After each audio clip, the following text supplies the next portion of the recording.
এই বেসরকারি শিক্ষক নিবন্ধন পরীক্ষায় যারা লিখিত পরীক্ষা উত্তীর্ণ হয়েছিল পরবর্তীতে ভাইভাতে তারা ফেল করেছে, এই অজুহাতে 60,000 পাস করেছে কিন্তু তারা ফেল করেছে। তো তারা কেন ফেল করলো বা ফেল করে দেওয়া হলো বা এরকম একটা বিষয় আছে। তারা গত 7-8 দিন যাবত এই আন্দোলন করতেছে, কিন্তু আজকে করার কথা ছিল না।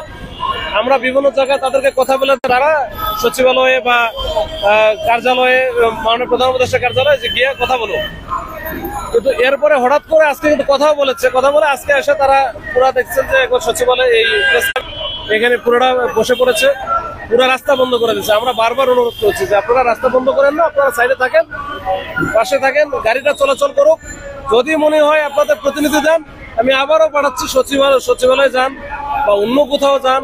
যদি আহত হয় তাহলে পরে হয়তো বুঝতে পারবো, কিন্তু আমি এখনো পর্যন্ত জানি না। কিন্তু রাস্তা কি আন্দোলন কেন, এটা আন্দোলনকারীদের জিজ্ঞাসা করেন যে রাস্তা কি আন্দোলন। Thank you.